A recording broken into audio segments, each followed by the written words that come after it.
it might be the greatest card of all time. Here we go again. What's going on, ladies and gentlemen? Welcome back to another episode of the Critical Hitz Podcast. My name is Pokey Scout. My name is Genelak Gaming. And this is Critical Hitz. Welcome to another episode. We hope you guys have had a very wonderful week. Ladies and gentlemen, first up on the video, we have an agenda sponsored by Genelak Gaming. If you could, buddy, lead us into the day. I'm be honest, before we even get to the agenda, things are on fire in the Pokemon world. Did you see the Zard? Like, Dude, for real? Did I see the Zard? I was one of the only people that was actually saying that this leaked Zard was confirmed. And everybody's like, no, Bro. dude, there's no way that's going to exist. Those cards will not evolve from Charmeleon straight into the Mega Charizard. The Mega gimmick has to evolve from the Stage 2 into the Mega form. And I was like, oh, dude, come on. This breaks so many things for me. It is, first of all, a beautiful art. This thing is going to be worth $2,500 off the rip. Raw. Not graded, raw. Oh, okay, no. No.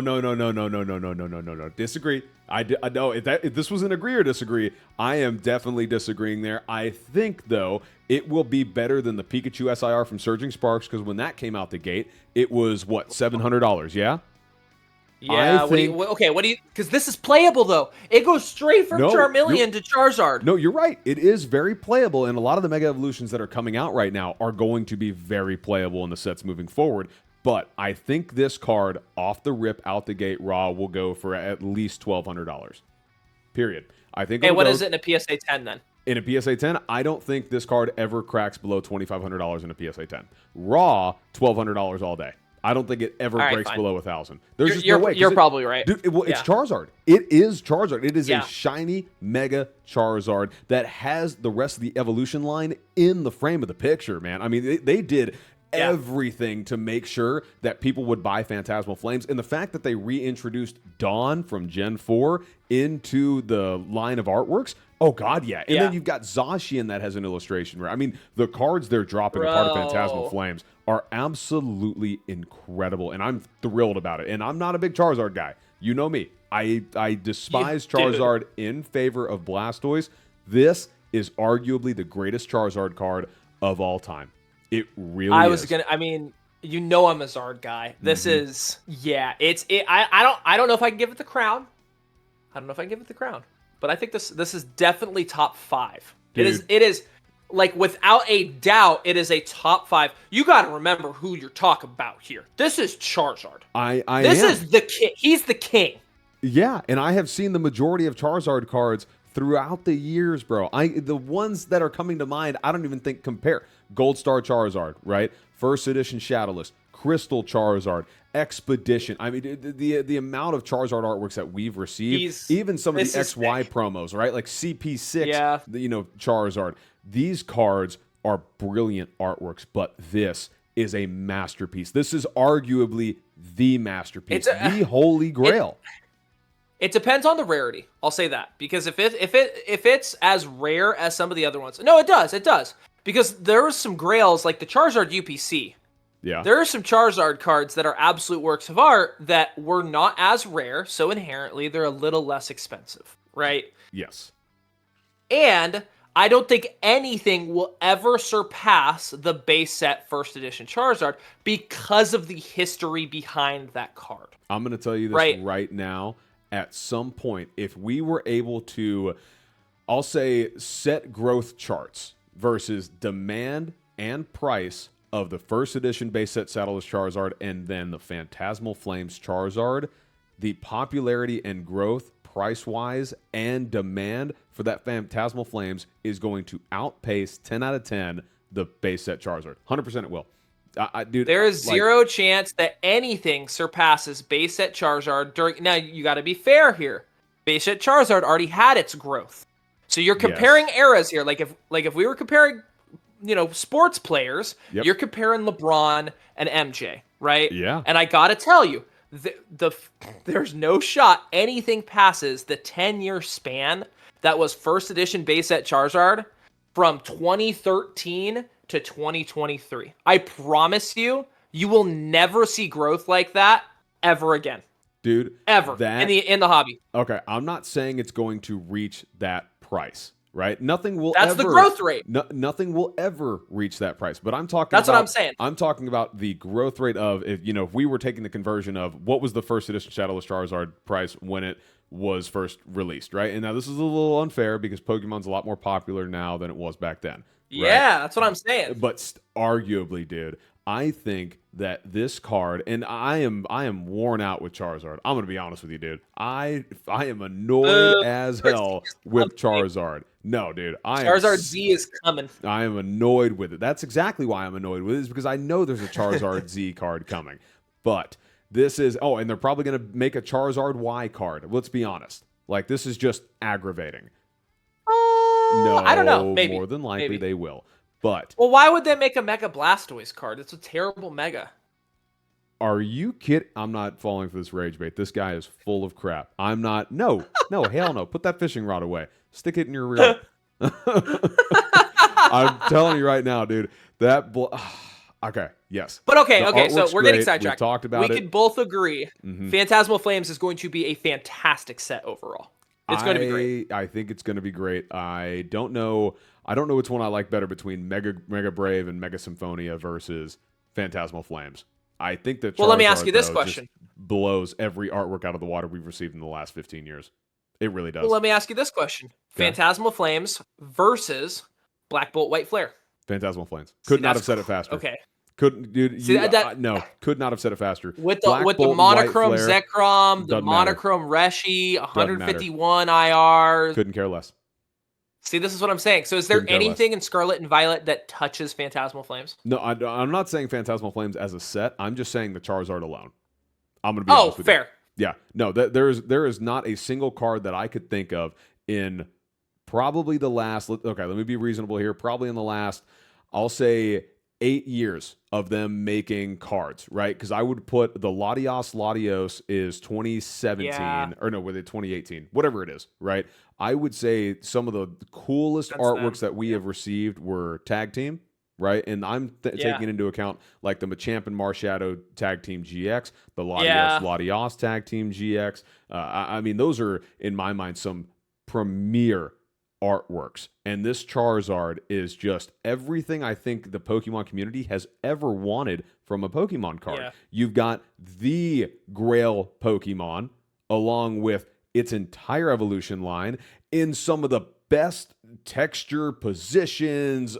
I don't know how to describe this thing other than glazing it, and that's what's pissing me off. Is I've never wanted to glaze a Charizard card ever, but I'm doing it right now, and it's irritating. Oh God, this feels so good. I know. I feel like you, dude. I'm so mad at myself right now, but I can't stop because the artwork's just that good. I'm telling you, I've been trying to poop on it all day, and I cannot do it. Did you just have a release? You just had a release, didn't you? Recording. I'm going to save this recording. No, you're not. For all time. For all time. Ladies and gentlemen, spoiler alert, I'm not putting this in the podcast. You have to. So here's what I'll say. I have one more question for you, Scout. Okay, what you got? And then I'll get to the agenda. Yeah. I want this card. Okay. So this is a question for me. Yeah. I want this card. When do I buy it? Yeah. I want it in a PSA 10. Yeah. And I would love it in a black label. Yeah. When do I buy it? And at what price? I am not going to lie to you, dude.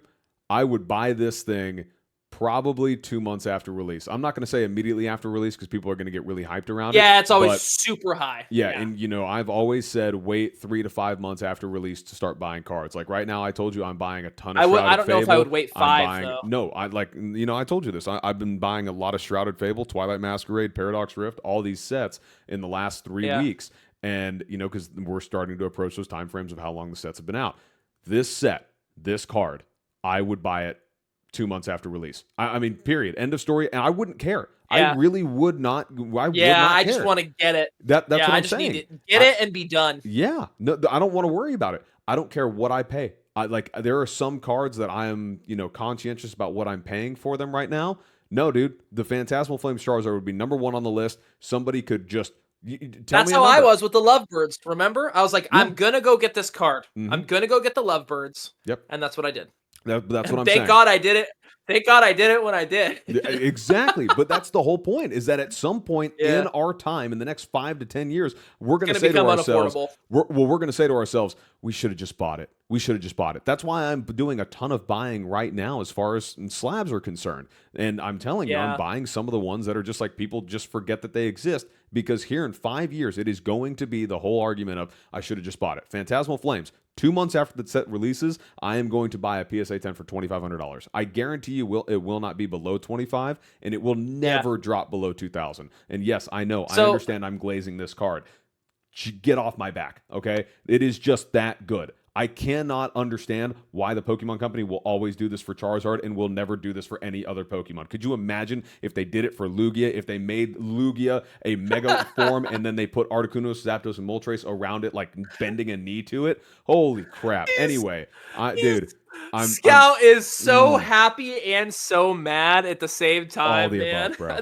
This is so fun for me. I can't tell you how fun this is for me. I really hope you're enjoying this, dude. Like I am trying so hard. I'm expelling all my energy right now, trying not to be happy at the fact that he is happy, because I hate Charizard so much. It fills me with rage knowing that this guy is getting the greatest artwork that we have had in the last 7 to 8 years. Period.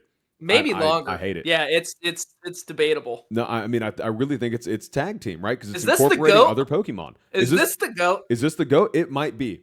I hate to say it, it might be the greatest card of all time. No joke. And it's aggravating. There's your first 10 seconds right there. I mean, that's the right? No, I'm so serious. That's the first 10 seconds. Yeah. I am very, very irritated at the fact that this card looks as good as it does. And guys, take a deeper look into this card, and don't take this as financial advice, but legitimately, I am going to buy this card 2 months after release. This is probably one of the only cards that I will ever do that. Like the Pikachu. Somebody asked me when they should buy the Pikachu. And I was like, guys, that Pikachu is way too expensive right now. I actually had the opportunity to buy it today. I did. At 83% of market price, right? And market price is something like $900. Still way lower. I don't, way lower. And I think the guy was like, yeah, dude, I'll let you pay cash for it at 83%, because he already lost a ton of money on it, right? Sure, and I was like, so no. Yeah, and I said to myself, I was like, you know what? This is a Pikachu card. I probably should buy it. And then I realized, it's like, you know what? I'd rather spend my $800 somewhere else on some other cards, like a couple of Roaring Moon EXs. That's what I'll buy. Or I'll buy a couple of older Charizard cards, or a couple of older Blastoise cards. I just decided not to do it. And I know that I said that, you know, there are some cards you need to wait for. I'm not waiting on this Charizard. I'm just going to put it in my collection. I don't think it's safe to wait. Yeah. I mean, it's kind of like the Team Rocket's Mewtwo. The Team Rocket's Mewtwo right now, I know Destined Rivals hasn't been out for long, but with the limited amount of allocation that we have, the Team Rocket's Mewtwo sells for about $1,700, $1,800, and I just bought one today. It comes down to printing, right? It comes down to printing. And to be honest with you, none of these are safe right now from reprints. And that's what we're saying, right? Is like, there is always the opportunity for Pokemon to just print the absolute bananas off of a set. Yeah. And my favorite example is Shining Fates. Because Shining Fates was an incredible set, and it was impossible to get around the pandemic time. It was impossible. People were fighting in parking lots. Yeah. So in response, Pokemon printed that set for the next 4 years extensively. I'm not saying that Phantasmal Flames will get that. It could. I don't think it will. I really don't think it will. And I think you have to remember some other sets that just got reprinted, and what happened to the market price of almost every card. It went up, or at least stayed the same. Paldea evolved. They announced reprints for it, and you've got a couple of big chases in there with the Iono, the Magikarp, and the Tyranitar. And they went up in price. And packs went up in price. Booster boxes went up in price. On a reprint. Why? You know why? What? Well, why? Because the hobby is growing. That's the problem. Yes. Is there has not been a reprint to match the growth of the hobby. Yeah. And so once people see, the reprint, I don't know. Pokemon would have to come out similar to an announcement that they made. I can't remember when this happened. Do you remember this? Where they made an announcement and they were like, we apologize. We understand that not everybody's getting the cards that they want to get, and we are turning on the printers.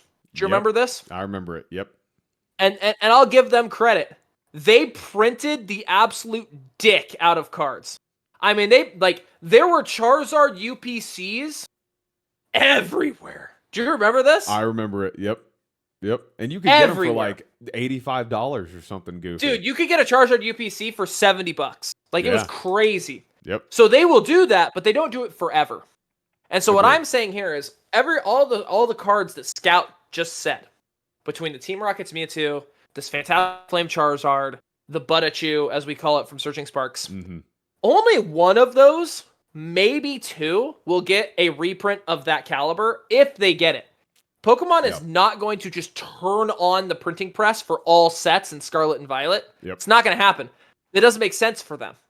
They haven't done it in the past. They've never done it before. The only way that they would ever do this is if they literally couldn't get product out. Actually, I actually don't know why they would do it, other than they think that they're leaving money on the table, right? Like, if they start to see, which they already are. They already are leaving money on the table.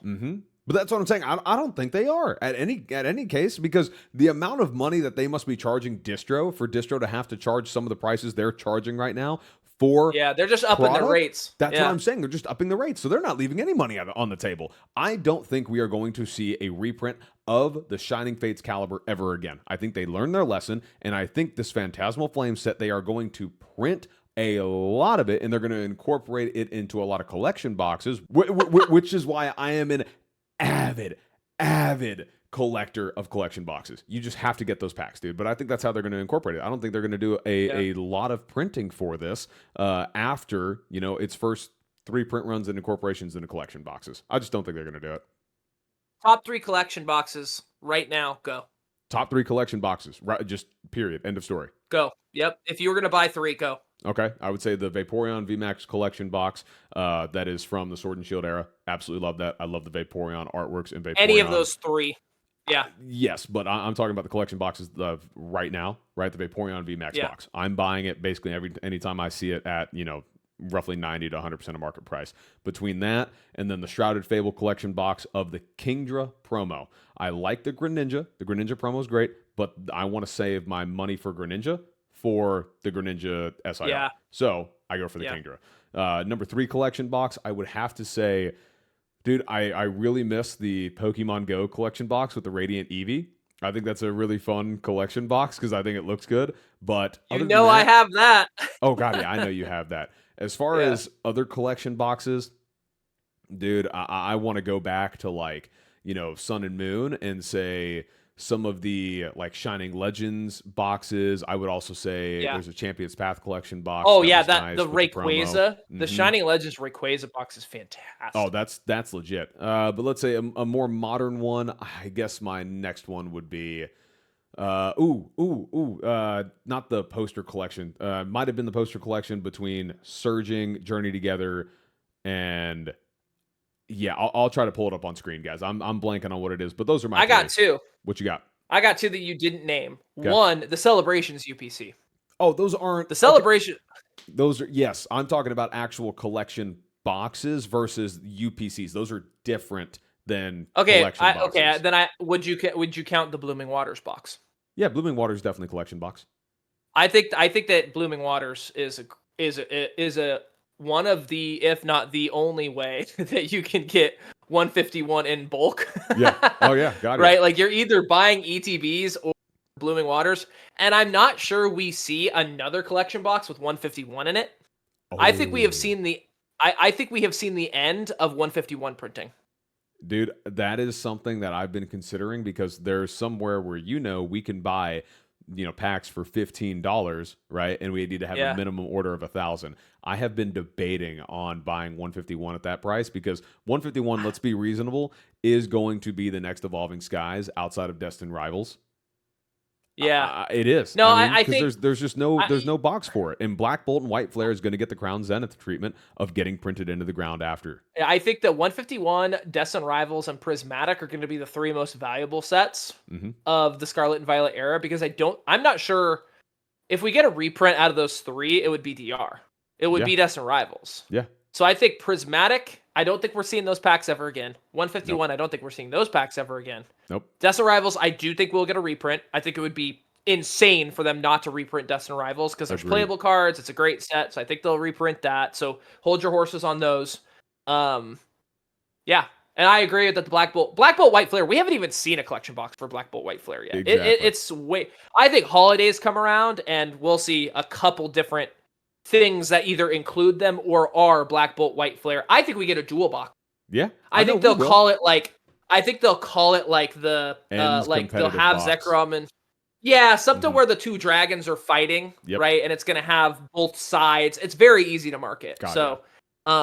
Yeah, guys. Anyway, our official, unofficial advice is don't buy too much Black Bolt White Flare right now because you're going to see more of it. If you are going to spend any money because you want to spend money, spend it on Destined Rivals singles and then spend it on like 151 and Prismatic product.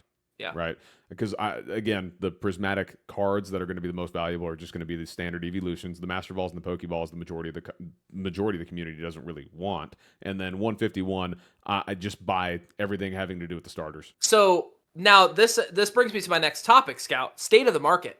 Because we're talking about buying and selling and a lot of that kind of stuff. And you and I have talked about this a lot lately. Oh my God, dude, we got to stop talking about this. Well, dude, I hope we can. Nobody's paying money.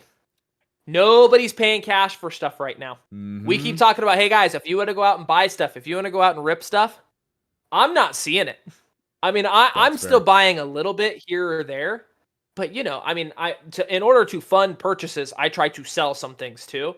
Yeah. Every single offer I've gotten has either been full trade value or partial trade value, and most of it has been full trade value, which normally I'm not against, but I can't, whenever I offer trade to somebody who's doing, 151 or Destined Rivals, they never want my trade. So you and I talked about this. Everybody's trading and not spending cash. Liquidity is a problem in the market right now. Guys, to capitalize on that, I know he just said it. Liquidity is the biggest problem in the Pokemon market right now, and this brings us back to our episode regarding the bubble in the Pokemon community, and that bubble is surrounding sealed modern product, in my opinion, right? Genelac might have a different opinion, but I agree. The reason is everybody is holding. Everybody is panicked. Everybody bought it up. Everybody invested. Panicked. Yeah, I'll say everybody invested, and all the investors ran out the collectors, right? So when you scare off your marketplace, right, who do you sell to? You don't sell to anybody because the investors want to buy at their investing prices. And that is not, the best way to do this. So I think there is a sealed modern bubble regarding all the product that was bought by these people to just put in their closet and hold. And now they're sitting on thousands of dollars. And at some point, this is going to bite and they want thousands of dollars for it. Exactly. Yeah, they want thousands of dollars for it. So they go to another person that's in the exact same situation. And they go, well, wait, no, I want cash. No, I want cash. Well, will you give me cash? And it's like, well, who usually gives cash? The collectors. And the people who actually want the card or want the box. Yep, I agree, dude. I just saw that today, right? Because you just saw the trade that I made today. I traded the Shining Legends Mewtwo GX in a PSA 10 for 2 other slabs, the Bubble Mew in a PSA 10 and the Team Rockets Mewtwo in a PSA 10, which, in my opinion, I enjoyed the trade, man. We did the trade at 100% market value, but I asked the guy, I said, hey, could you do cash for this? And he goes, dude, I'm going to be honest with you. I just don't. I don't have any. I don't have any. I don't want to do cash. And I said, you know what? Respect. I get it. Not a big deal, man. Let's do some trades. Let's have some fun. So, made a new friend today. But the idea that people just don't have money. They're all over leveraged. They're all over leveraged. Their positions, dude, are insane. I mean, this, you know what this reminds me of? This reminds me of the 2008 housing market crash. Everybody has rental properties. Everybody has houses, but no money to pay for them. That's exactly it. And I'll be honest with you, collectors are tired. I felt it myself. We did a podcast with Kate. Right? And she asked me, how many packs of this have you opened? How many packs of this? I was like, honestly, none. None. Because I'm so sick of trying to buy it at double MSRP. I just haven't been opening stuff. I've been buying graded stuff. I've been doing graded trades and that kind of stuff.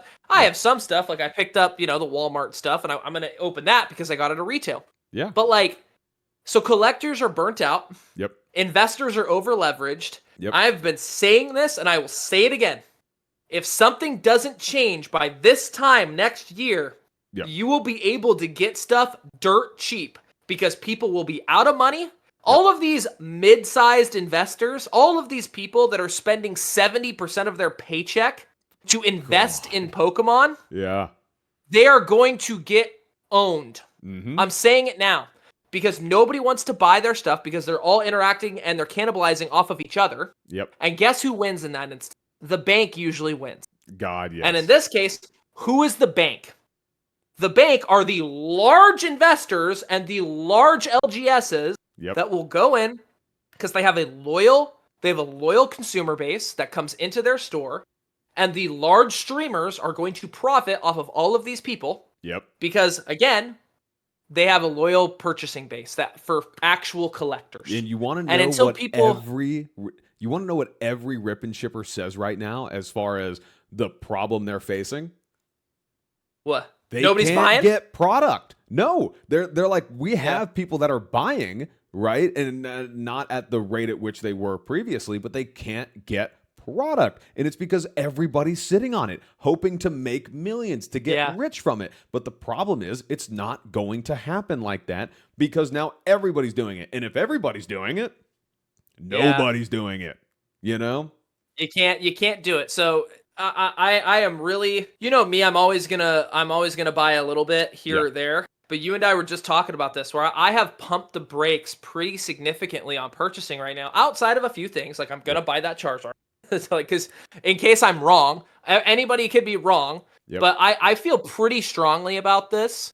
That unless all these mid-tier investors start to collect as well, and they're sitting on their stuff, and they're like, hey, you know what? I'm not selling this, so I might as well rip it. Until that happens, either that happens or they sell at a loss, right? And one of those two things is going to happen based on life circumstances, right? It's bills come up, and once those posts start going out, that's when you feast. Because you'll start seeing that all across Facebook, and they'll be legit. Now, you got to be careful with scams. But you will be able to tell. Because they won't be listed at, half off. They're going to be listed at 70% of market. And slowly the market comes down because that 70% of market, people buy that a couple times. And now everybody's like, okay, that's the new market price. Well, then it keeps coming down. And then eventually it's going to reset. This market will, I am without a doubt, I am 100% certain this market resets in the next 18 months. It's going to reset. I would say the sealed modern market resets. Sealed modern specifically, yes. I would say it resets start of Q4 next year. I think that is a very reasonable time frame, and especially with all the announcements, right? But it's just wild to me how many people don't realize, guys, if money is not moving, nobody's making any money, nobody's losing any money, right? But it's not like we're living on welfare.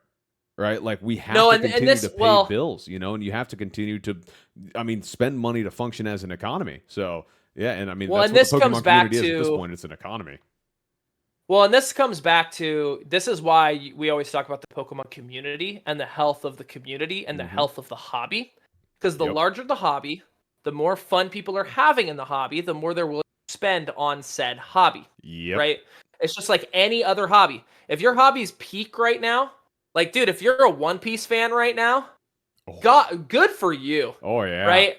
That hobby is bustling, and there's good reason for it. Oda is cooking over there with his writing. The anime is looking great. The manga's looking great. The TCG is dope. So, good for you. So there's going to be more money in the hobby because people are having fun with it. The problem with Pokemon is over the last year, people haven't been having fun with it. People have been trying to profit off of it. That's the issue.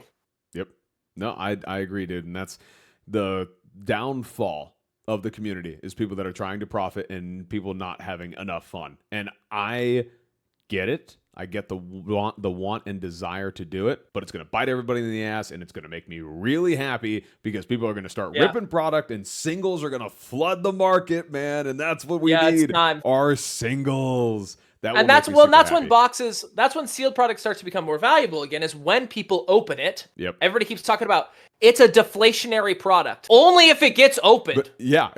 Exactly. Only if it gets opened and the hobby grows. If the hobby doesn't grow and people don't open, it's the opposite. It's inflationary again. If the hobby shrinks and nobody opens their stuff, It's inflationary. So that goes back to one more thing I'll say. The hobby growing. Yeah. One of the things I think that the hobby could do, and we've posted about this a little bit, is the Pokemon Company could be doing some collaborations with random big marquee stuff. I mean, listen, sports teams, like you already have the Detroit Lions that rip a pack before every game. Yeah. You're trying to tell me that if the Pokemon Company didn't go and went and partnered with the NFL and did Pokemon in football pads, listen. Okay, no, I agree with you, but here is I don't know why they haven't done it yet. I can't make any excuses for them. Like what was it, the futsal? The One Piece, yeah, they did the futsal one, but the Luffy One Piece card with the LA Dodgers, I bought one. I ended up buying one. It's on the way here. It's sick. Yeah, it's a dope card. Could you imagine if they did Cinderace a part of the MLS, right? Or if they did Cinderace a part of the EPL, or who's a baseball-esque Pokemon. Just do Pikachu. Pikachu ponchos. Yeah. Just do Pikachu NBA jerseys. You're trying to tell me Pikachu running around in an LA Laker LeBron James jersey wouldn't just be freaking amazing? I'd need it to be LeBron James in a Heat jersey, and then we'll call it good. Fine. Yeah. I'm good with that, no, right? I agree. No, dude, okay. I'm telling you, if they did this, right, the Utah, not Jazz, but whatever it was supposed to be Utah Yetis, but now it's just the Utah Hockey Club or whatever for the NHL. Yeah, right? I can't remember what they're called. If they would have done like Utah Mammoths or whatever, right, and then they did a collaboration with Pokemon, and it was Mamoswine on ice skates, dude, count me in. No, I agree. I agree that Pokemon is missing out on something essential to getting the brand name into, we'll say, the older households or the jock households or the sports households. Sports genre. Say. Yes. Because there's already a sports card. There's already sports cards enthusiasts. Yeah. So pull them in.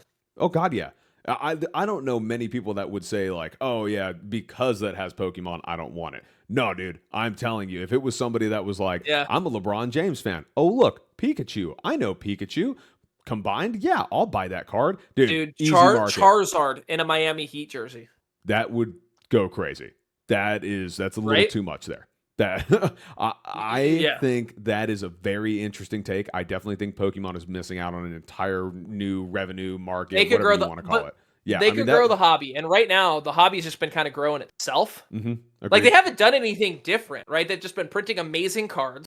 They've been doing their video games a little bit different, right? I think the video games and the Nintendo collaborations that have been happening, I think, have affected Pokemon quite a little bit. I would say that, but I agree with the rest of what you're saying. Yeah. Like here's my thing, I was like, dude, they could even do like yard tools, because they could literally come up with a kid's version of a yard tool, and you're trying to tell me Dad goes out there with his adult version and he says, "Yo, Timmy, come here, grab your Charmeleon shovel and help me out." And now Timmy loves it because it's Charmeleon. This is no longer yard work. This is play. Okay, what part of this thing is Charmeleon? Is the shaft Charmeleon, or is it a Charmeleon shovel head? I think you would put his face on the shovel head, and then the shaft would just be the color of the body. That's what I would do. Okay. So he's just in there biting the ground. I see where you're going with this. I don't know if I'm stuck on that. But no, like, dude, Pokemon tubes for the lake. Or Pokemon themed noodles, which they've done that a little bit, right? They have the Lapras floaty and that kind of stuff. Well, yeah, the Lapras floaty, but I mean like the actual tubes. You mean if you're gonna big? Yes, like big Mabel dog. Like that'd be really dope. Give me a Blastoise. Yeah. They would never do that. They would go straight to Swampert because that's the superior water starter. But okay, dude, you and I are about to drop the gloves. I'm telling you right now. I don't care that you've got 100 pounds on me and 13 inches. I'm gonna crush you. And I'm taller. That's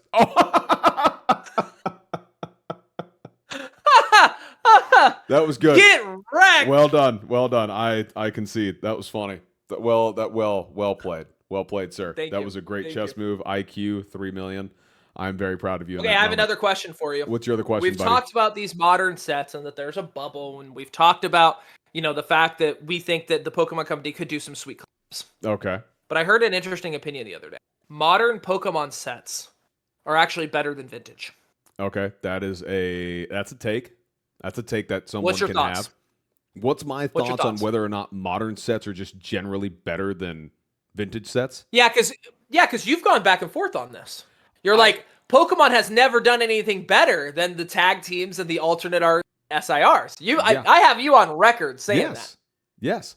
And so are they better? Is modern better than vintage? But in every single time I have clarified, my statement. A part of this, modern artworks are going to be better because the previous artwork lays the foundation for the future artwork success, right? That's okay.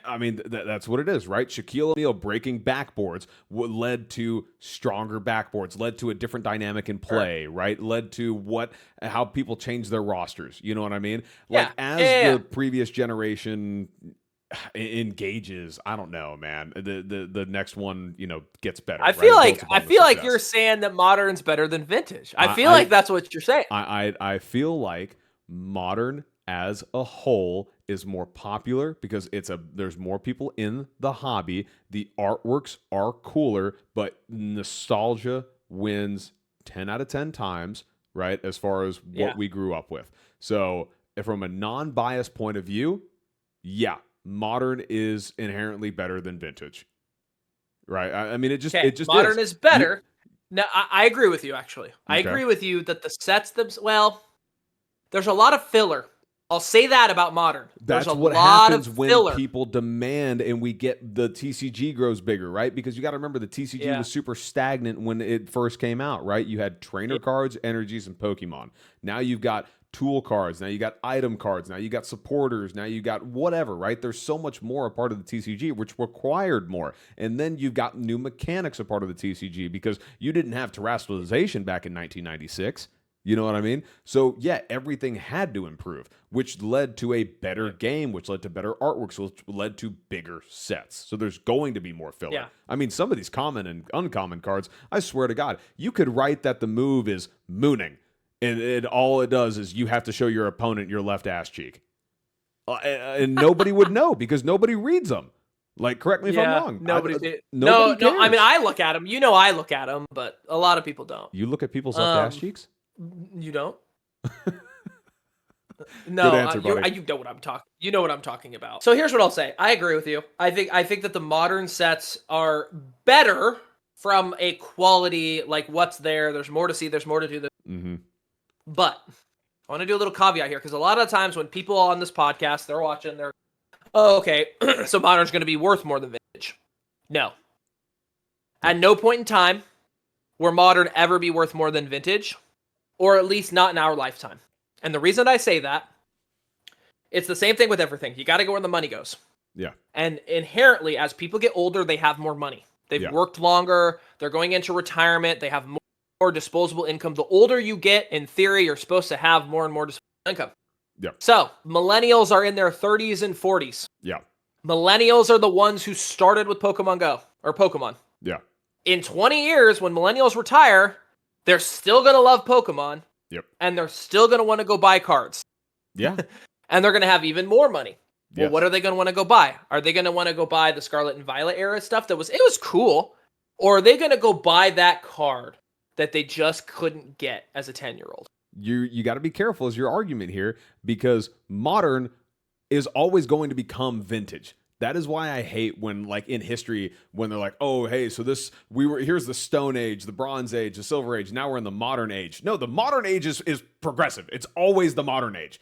Don't declare this as the Modern Age, right? Now you have to rename this in 20 years. It's not going to be modern in 15 years. You know what I mean? It is going to be vintage. Yeah. Sword and Shield is soon to be vintage. You know what I mean? Like an XY. No, not Sword and Shield. But okay, no. I don't mean soon to be vintage. But I mean in like 15, 20 years, it's going to be vintage, right? And then you're going to have fair. First edition base set. I don't think they'll ever call it vintage. No, I think they're going to call it mid-era. I don't think they'll ever. I'm telling you. Okay, so here's what I'll say. So mid-era is going to shift because mid-era right now is the Heart Gold Soul Silver era. That is mid-era. Yeah, you're right. So here's what I'll say then. Okay. I still think it's based upon when you were a kid, what you're going to go towards. So I think that what we call vintage today is going to be the most expensive thing while we're alive. The second we're dead, Who has the money? Our kids. Yes. And our kids, what are they going to love? You're exactly right. Then it's going to be Sword and Shield and Scarlet and Violet because that's what they started with. So I think inherently, you will. Sure, you'll see a dip for base set and jungle and all that. Yeah. In 50, 60 years when the people who grew up with it die. Yeah, because they won't want it. Yeah, but guess what? That's not my problem because guess what? I'll be dead. That's fair. Well, let's hope you're not dead in 50 years. I'm, according to Instagram, I'm 40, so. That's the greatest. Guys, I want y'all to know, please comment down below that he is 40 years old. Comment down below, guess his age. I am begging you, please. I want to know how old I really you guys look think. 40? No, dude, you don't. You God. literally, you don't look 40. You don't look a day over 28, dude. I'm telling you this right now. And everybody's like, look at this 40-year-old man talking to this teenager. If I were to shave my beard, people would be like, "You're just a stupid 20-year-old," and it's like, and they're going to be people your age always saying it. I know, fine. Which is great though. But that's yes, I know that I gave a very political answer there, but I think that modern I think you're right. Inherently is better than vintage, and as vintage gets more vintage, people are not going to want it as much. I can get on board with that, but now I'm gonna hit you with an agree or disagree. Okay, hit me hard as you can. First edition base set is the only true Grail set. First edition base set is the only true Grail set. Huh. Yes, like it is like of the all you can only pick one set and this is the Grail. It's always going to have the most expensive stuff. Like this is the peak Gary King Pokemon. That's it. Ooh. Okay. 3, 2, 1. Disagree. Agree. Well, why do you disagree? You agree. Okay. So, man, I'm just trying not to hold into nostalgia right now, but okay, are we saying this like I need an idea here. Are we saying it as of this moment? Like right now, time is not advancing, Pokemon is not creating more sets, it's happening now. Yeah, as of right now, you can't plan for the future. So as of right now, it is the only true Grail set. But actually no, I take that back. No, for all of time, first edition base set will be seen as the Grail set. For all of time. For all of time, it's going to be seen as the true Grail set. Yep, it's the first ever. It's what started the entire hobby. That is the echelon. That is the pinnacle. Okay. I would have to maybe change my answer and say agree, but the only reason that I'm struggling to do so is because of some of the mechanics that were introduced and some of the cards that we got following first edition base set. Because yes, it is the first box ever. It's the first set. It's the first everything behind Pokemon. But there are other sets and other boxes that are just that much better because of the mechanics they introduced. And the number one box that comes to mind is EX Team Rocket Returns. The Gold Star cards, the EX cards, like the Mewtwo EX, the Gold Star Torchic, Gold Star Mudkip, the Snorlax EX, even some of the reverse stamps, right? Like that was one of those sets that had everything you could ever dream of. I'm not saying it's ever going to reach the $250,000 price tag that first edition base set has, but if more people knew that set, knew that it existed, knew the mechanics behind it, it would be more popular than what it is right now. But I don't think they're going to. I think that time has passed. Do you know what I'm trying to say? Like, I think that's why I said agree. I think that time has passed for any sets to really catch it. There's too much history. Yeah. There's too many big names. Logan Paul and all of his first edition base set Charizards. Like, it's just nothing's ever going to catch up because of the history that's been made. I would in my opinion. That's why I say it's the Grail set. No, I changed his answer. Yeah, I think I'd have to change my answer. That is the Grail set. And I just don't think, like, if we stop time right now, is that the Grail set? Yes. Yes, I think it is, and I think it will continue to be the Grail set. I mean, just because nothing will ever catch it in price, and it's based around the history. Now, the artworks, and again, the mechanics and such, I think if I were to have the opportunity to open boxes, like if you said, hey, would you rather open first edition base set Shadowless or EX Team Rocket Returns? I have opened packs of both. I would take EX Team Rocket Returns over first edition Shadowless base set, and mostly because of the connection that I have to it, because I opened more of it when I was a kid. But I just really enjoy everything that came out of there a little bit more than standard base set. See, and I'm slightly older than you, just slightly, but I am, and that 40. difference, I opened a lot of base set. I did. Yeah, which is fair. And nothing will beat that for me. Base set and jungle, but base set is the one that I remember because it had the Charizard, Blastoise, and Venusaur. Yeah. Right, so that's why I said agree. Yeah, that is a long agree or disagree. I know, but again, it was a great question because and again, I mean, even if they did put a couple of different sets, in place of first edition base set, we'd be saying that answer, because it just happens to be the history. It just happens to be the first set. You can't rewrite, or well, I guess you can rewrite history, but you can't completely erase that history right now. Especially if we stop time and we just said, hey, it is the grail of grails. The man speaks facts. But you started it, which I'm very proud of you for pulling out that agree or disagree, because that was quite impressive. Thank you for that. Hey, I'm learning. I'm learning from you on how to do that. But like I said, yes, it was a good agree or disagree. And, we keep talking about the idea of vintage and what's going to be, the modern chase or our so-called vintage and dying off. I want to bring this over to the mechanics that we have received. And I want to focus on the megas. Yes, guys, I know we've talked about the megas, but agree or disagree, the sillier the mega evolution, the better it is. 3, 2, interesting. 1, disagree. Disagree. Okay. Why do you disagree, pal? Yeah, here's the thing. Like, silly megas, I don't think they're good or bad. Like, here's what I'll say. Silly mega Pokemon, not every mega Pokemon needs to be just like edgy, super powerful. I think it's actually good, but I don't think that they're better than the other megas. So I'm going off of how you word it, right? Okay. Right, because you said the sillier the mega, the better. That I don't think at all. Yeah, sure. But I do think silly mega Pokemon are a good thing. I think everybody wants a little bit of a flavor. Not everything needs to go extra edgy, extra there are some edgy mega evolutions. Already talked about Mega Charizard X, Mega Gyarados, like they get even edgier, right? But then there's some silly ones out there, right? And I love the silly too. I mean, I think Mega Malamar is the perfect example. That is he's a little mega. Silly. Yeah. I think Mega Victory Bell sucks. That's my opinion. But I think it's good for the hobby to have some silly megas out there, right? But it's not silly. I think it just sucks. I think as a mega Victory Bell blows, which is crazy because I was super excited for Mega Victory Bell. I kind of like it. He's got like a tiki head. Like, I kind of like it. I kind of hate it with a passion. I think it's dumb. Like Dragonite. Dragonite's another great example of it's a little bit silly, and I think it fits the personality of the Pokemon perfectly. I did not want Dragonite to go super edgy. Made no sense with the lore of the Pokemon and the personality of the Pokemon. No, I agree with that. I do. And now I think they have matched some megas perfectly with Mega Sceptile, Swampert, and Blaziken. I think they didn't need to be silly at all. And they weren't. Like Swampert's kind of silly.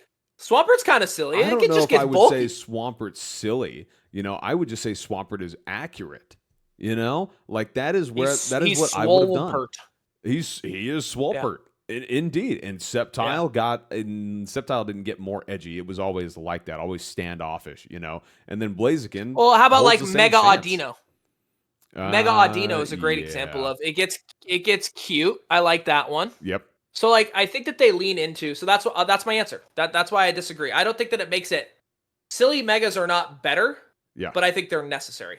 That is a fair point. Actually, you know what? I completely forgot about this. A part of the Phantasmal Flames announcement. Did you see the Mega Sharpedo card? No. Bro, oh my God. Okay, I'm going to pull it up and I'm going to send it to you after this. The Mega Sharpedo card, if you go on to Poke Beach and you look at the latest news from September 22nd, oh my God, guys. Like, Sharpedo was a fan favorite Pokemon of mine in Gen 3. I thought that was a super cool Pokemon. Not that it was ever super versatile in the video games, but the SIR of this Mega Sharpedo is legit, dude. I don't know what it is with these like fast-paced artworks that they're doing with the Mega Latios SIR and the Mega Sharpedo, but it's brilliant. It is really dope. I don't even see an SIR, but the RR is really cool. Is it the IR or SIR? It might just be the IR Mega Sharpedo. I couldn't tell you. I think I don't even know if it's an IR. Well, I mean, do It you might just see be it? an EX, dude. It's not an EX. You wouldn't, Mega. no, dude, I'm telling you, there's an SIR version of the Mega Sharpedo. It's legit. I'm gonna pop it up on screen for you guys just so you can check it out. Can you But send I it am, to me? yeah, I'll text it to you.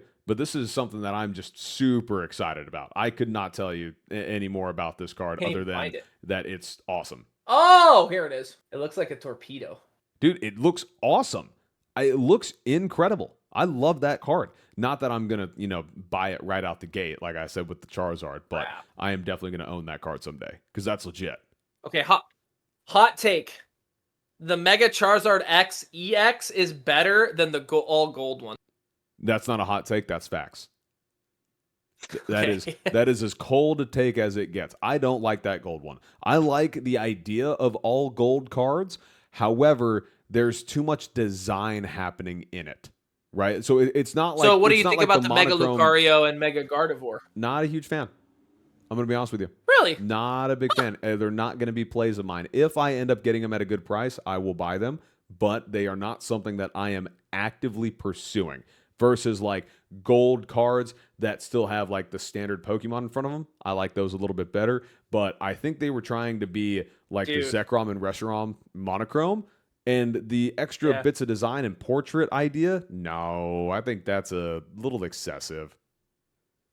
Dude, I gotta say, like, the promo of the Mega Charizard X from the UPC is so cool too. Dude, it's so dope. Even the Charcadet promo is awesome. Yeah, these are so. That's what I'm saying. These are so good. Phantasmal Flames is going to be the set, and that Charizard is going to be a card I buy almost out the gate, almost immediately. Guys, I mean, The this low is punny is going to go for money. The low punny is ridiculous. I can't believe they introduced that. I forgot about that until you said it. Mega low punny. Why? I don't know. They just because of the why. Because We all why? know why. No. Tell the people. Tell the people why, buddy. No. Yeah, I This think is we wanna a know. PG-13 show. Is this a PG-13 episode? I don't know. I think you've been too vulgar in this episode for us to justify a PG-13 rating, buddy. Oh, Mr. Saying ass every other word. You just said it. I didn't say it every other word. You're out of your mind. Hey. Oh yeah, he's gonna cut all his out. That's what's gonna happen. Yeah, I'm gonna edit all mine out so that way nobody knows. Only I swore in this episode. But anyway, Scout, question for you, because you've talked about the playability here. Do you think that this is going to impact the TCG or the TCG Live ranked ladder? Because people are going to start practicing with this pretty quickly on TCG Live, right? Like they're going to get their hands on this pretty fast, just with code cards. Yes, but Phantasmal Flames, like the code cards, the packs won't be released until November. Until the packs are out. Yeah.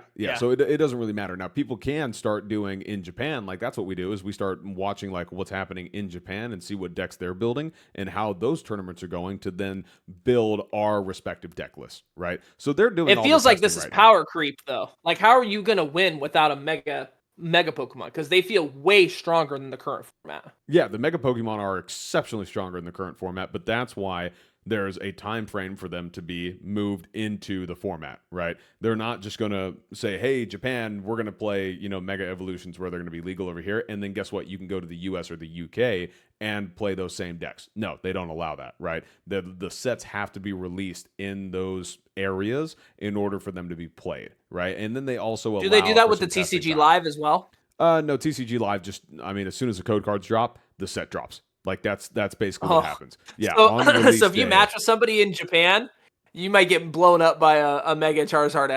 So and you're over there grinding ladder and yeah. I'm glad that doesn't happen. Because they don't allow that to happen a part of the TCG Live, right? How do they stop it? I have no idea, if I'm being completely honest. Could not tell you. I don't know if it's network based or whatever the hell. But yeah, you cannot, run into anybody in Japan running a Mega Evolutions deck on TCG Live. See, that does not happen in Pokemon Go. I am very curious to see your thoughts on old Pokemon Go and these kind of ranked performances. Well, like that. So Australia always gets their stuff first because they're the first time zone, right? Yeah. So what a lot of people will do is they have friends in Australia that they can raid to get the Pokemon, and then they could immediately hit ladder, right? Yeah. Or the Australian Pokemon, like this happens on Community Day all the time, because Oh, Community Day always gives an exclusive move. It just happened with Florges. So people in Australia went out, got Florges, put Chilling Water on it, which made it really strong because it was a fairy type that could hit fire types for super effective damage and automatically debuff their attack. So they got access to this. Like, you basically, like, so I couldn't play Florges for like 16 hours, but people in Australia could, because I had to wait till 2 p.m. the next day because that's like when it unlocks, because it's all geolocation based. Gotcha. But so it's funny because that I am a competitive gamer, right? And we've talked about this on this channel of like I want to compete at the Play Pokemon Worlds in Pokemon Go, and I also want to hit the highest rank of every Pokemon ranked ladder available, right? He's I haven't started that journey. Good gamer, very good. I'm good. I don't know about I'm pretty darn good, but it got me to thinking, like, what is the most difficult Pokemon ranked ladder? Because I've dabbled in all of them at this point, right? So there's the VGC, okay, Pokemon Go GBL, yep, TCG Pocket, gotcha, TCG Live, yeah, and Pokemon Unite. Yeah, I've played all of those. Yeah, I've almost hit the top of all of them. There's some of them, like the TCG Live, I didn't ever get to like the top tier, but I played a good amount, right? Yeah. Same thing with Pokemon Pocket. I've never hit the top of that. So gotcha. I wanted to rank these and tell you why, because I have a very strong opinion on what's the hardest Pokemon ranked ladder to hit the top ranking. Yeah. Right. And I'm just going with like top ranking. Send so it. Number one, easiest by far, Pokemon Unite. It is not close. You know, it's not close, which is really funny because typically MOBAs like Dota 2, League of Legends are really hard. Yeah. Pokemon Unite is not that. They make it way too easy. You basically you play enough games. I've seen people hit the top with like a 48% win rate, or like they don't even win half their games just by the nature of like there's things you can buy that make it so you don't lose rank. Like it's obscene. Gotcha. So hitting Masters and Unite is easily the easiest. Gotcha. Next up, I think it's VGC. That's a fair. I really do. I really think people keep talking about how hard. I actually just had a comment the other day of like, bro thinks Pokemon Go is VGC, but I was like, so wrong. It's disgusting. VGC is not that hard. It's a show 6, pick 4. Yep. Like you can definitely get there. You really can, right? You just have to know your matchups, study, and build a team. And I really feel like you can get there. TCG Live is who I would have next. That's just because it's more complicated. Okay. It's more complicated. Still hard, but more complicated. Now, the final 2 spots are Pocket and GBL, right? Okay. I have a very weird take here. I think Pokemon Go is harder from a mechanics perspective, but you can reach Legend easier than you can reach Legend in Pocket based on one factor alone. And what is Number of games needed. Interesting. Dude, do you know how many games you have to win to get to the highest level of TCG Pocket? No. It is an absurd amount. Now, let me I'll put it this way. TCG Pocket, they're pretty fast games. Yeah. Dude, it's an obscene number. It's freaking crazy. What's the number? Like I mean, it depends on win rate, obviously, right? Okay. Depending on your win rate, because you lose rank and gain rank. Yeah. But it's like I can't even remember. I'll have to look it up. But so you really have these two are at the top, and they kind of go neck and neck because Pokemon Go, they give you the opposite problem. Yeah. You are limited with how many games you can play per day. So you have to hit a certain win rate to even get there. You can only play 25 battles per day. Yeah. That's it. They cut you off. There is no, it's gotta go past midnight to play your 26th game because that resets the clock. Jesus. So so that's why I think it's so funny when people like the VGC players specifically are like, our game is so no, dude, your game is not hard. Not a chance. It's not even close. I mean, have you played any of these? Like, do you have any thoughts on this? I literally have zero thoughts. The only thought that I will have is that after going to EUICs and talking to a lot of the competitive players, I would have to say number one is Pokemon Go, right?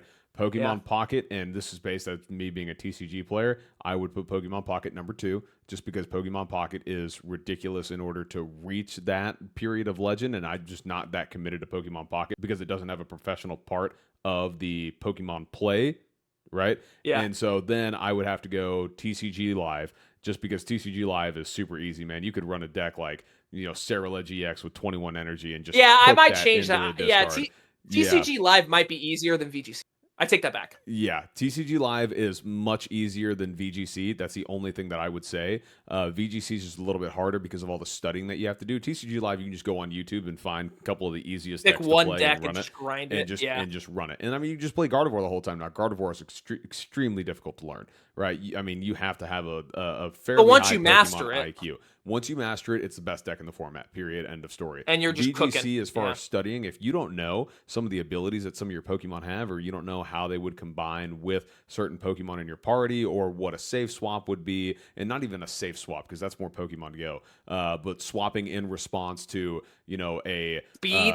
But that's what I'm saying, right? So, like, all these movesets... You need to know the speed numbers, yeah. Mm-hmm. But in the end, like, Unite's the easiest. Those are my thoughts. That's it. That's all I got. So I looked it up. I looked up Pocket. Yeah. I looked up Pocket. So, and I sent this to you as well. So based on win rate, right? I would say most folks are going to be near that 50% win rate. Jesus Christ. You have to play 700 games to get to Master Ball with the 50% win rate. Just to be clear, I just want to add this up for you. Yeah. Remember, each season is like a month. Oh my God. You have 1 month. Yeah. Jesus. So each Pokemon Pocket game, let's say on average, takes about 5 minutes. Yeah. Right? They're usually a little longer. You could probably say 6 to 7 would be accurate. Mm-hmm. Agree. 700 times 5. Nope. I'm good. Couldn't do it. That is 30. Wait, is that 35? Mm-hmm. Yeah. That is 3,500 minutes. 3,500 minutes. Let's do the math here real quick. Let's whip out the calculator because I suck at arithmetic. 3,500 divided by 60 is 58 hours. 59, technically. 59 hours of playtime in a month. No, couldn't do it. That is a week and a half of a daily job. Couldn't do it. That's why I said, like, it's a toss-up, right, between Pocket and Go for me. I think skill-wise, I think it's Pokemon Go 100%. because there's more to it. But Pocket, the sheer volume is That's disgusting. That's disgusting.